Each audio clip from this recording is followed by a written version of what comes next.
Hi, this is Keith Nestor from Down to Earth Ministry and from the Rosary Crew. I'm still filling in for my good buddy Nick here at Awaken the Word, and I'm excited that you and I have the opportunity to study today's gospel reading from the Gospel of Matthew. It reads this way. That same day, Jesus went out of the house and sat beside the sea. Such great crowds gathered around him that he got into a boat and sat there, while the whole crowd stood on the beach. And he told them many things in parables, saying, Listen, a sower went out to sow. And as he sowed, some seeds fell on the path, and the birds came and ate them up. Other seeds fell on rocky ground where they did not have much soil, and they sprang up quickly, since they had no depth of soil. But when the sun rose, they were scorched, and since they had no root, they withered away.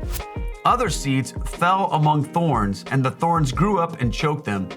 Other seeds fell on good soil and brought forth grain, some 100-fold, some 60, some 30. Let anyone with ears listen.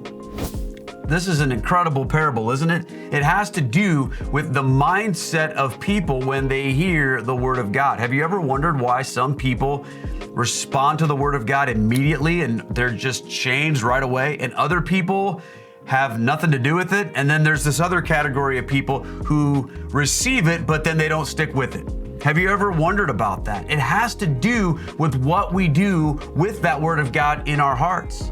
And friends, when we consider our own hearts, what we have to recognize is the seed comes to us, but then really it's about whether or not we have rocks or weeds or a heart that's prepared to receive the Word of God and let it grow. It wants to take root in your heart, but perhaps there's some rocks in there that we need to deal with.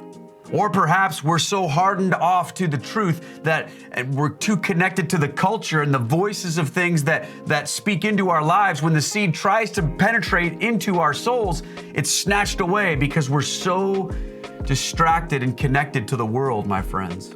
Hey, I don't want that to happen to me, and I certainly don't want it to happen to you.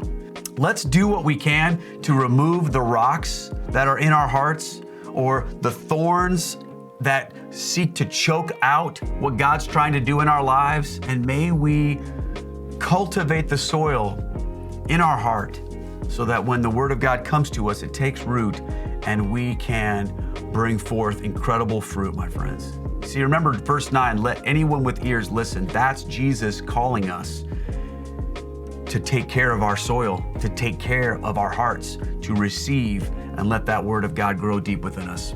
Friends, thanks so much for joining me here on Awaken the Word. God bless you all.